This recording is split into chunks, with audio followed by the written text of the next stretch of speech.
Keeping up with SharePoint is proving to be one of the biggest hurdles to our staff members. Both the number of SharePoint sites, documents, discussions, and announcements can really be mind-boggling.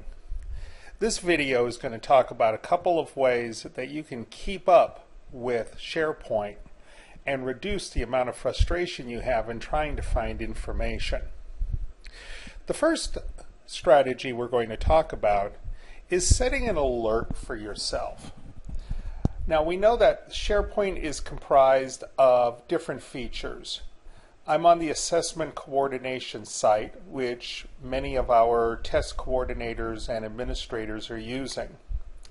And you'll see that there are an announcements section and a documents section. You can set an alert for yourself to be notified when something new is added to one of these sections. Now, some alerts exist already. For example, most users get a weekly summary of items that have been added or have been changed. But you can choose to get a more frequent alert and get more timely information out of SharePoint. Let's take a look and see one way that we can do this. I'm going to come down here to the district assessment announcements, and you'll see that a number of announcements have been posted. I'm going to click on the library title, and that's going to open this up so my whole screen is essentially the announcements area. Now I'm going to come up to the top right up here where it says list. I'm going to click on that, and then I'm going to come up to about the middle of the screen to where it says alert me. I want to know what's going on. So I click on alert, and then I set an alert on this list. All right, that's what the alert is. That's who I am. I'm going to receive that by email. All good. You didn't have to change a thing. Now, when do you want to get an alert? Anytime anything changes? When new items are added? When something is modified? Or when something is deleted? I get these alerts on stuff that are posted to the discussion boards. I get an alert every time somebody responds or somebody adds something. Now, I do that because I have to keep up on what everyone is doing and try to respond to people's questions. You may not need to do that. So you may want to set an alert when new items are added. And send an alert for someone else changes. Okay. All right, so we have this set now for when new items are added, when any change is made. When do you want to get that alert? Now that alert is going to come via email. You can get a daily summary. You can get an email telling you right away. For most folks, sending a daily summary may be the most practical, and it reduces the number of emails that you get. Alerts that I have set are coming out weekly. Once again, I found last year too many people were frustrated by the volume of alert emails that they were getting, and that became more of a nuisance than anything else.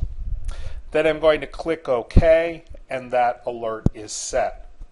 So now I will get an email anytime something changes in that announcement area. That's one way that you can keep up on the information in SharePoint. Okay, let's look at a second strategy. And that second strategy is to use the search function that is within SharePoint to narrow down the results that you want. So I'm going to come all the way over to the right, and I'm going to click on search this site. Now, if I put in a broad term such as ATI, I'm going to get every reference to ATI that is on this site. and that's going to be harder for you to narrow down what you're looking for.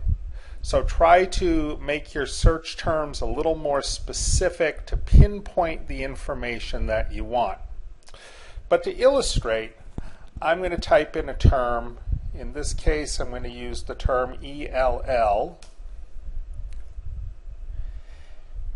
And SharePoint is going to give me a return of all of the documents and discussions that include the term ELL. There are 13 results on the site. Looking over to the left side, I can specify I just want discussions, I want web pages, I want PowerPoints or PDFs. I'm looking for information that was posted by Frank, by Tamra, by Tricia, and by the following people. So using the search function in SharePoint, I can start to narrow down what I'm looking for and find information in less time. I don't have to comb through. Now, we're going to try a search term.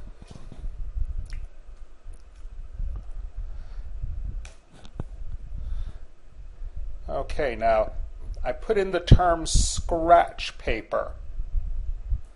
Okay, scratch paper only shows up in PDF files and in documents posted by myself and by Cindy Hurley.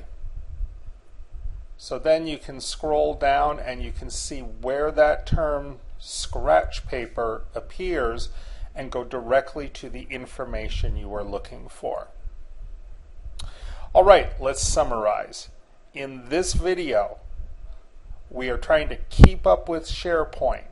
We found that one way we can keep up with SharePoint is by setting an alert, and you do that by clicking the page or the list and going to Alert Me and filling out how you want to get alerts.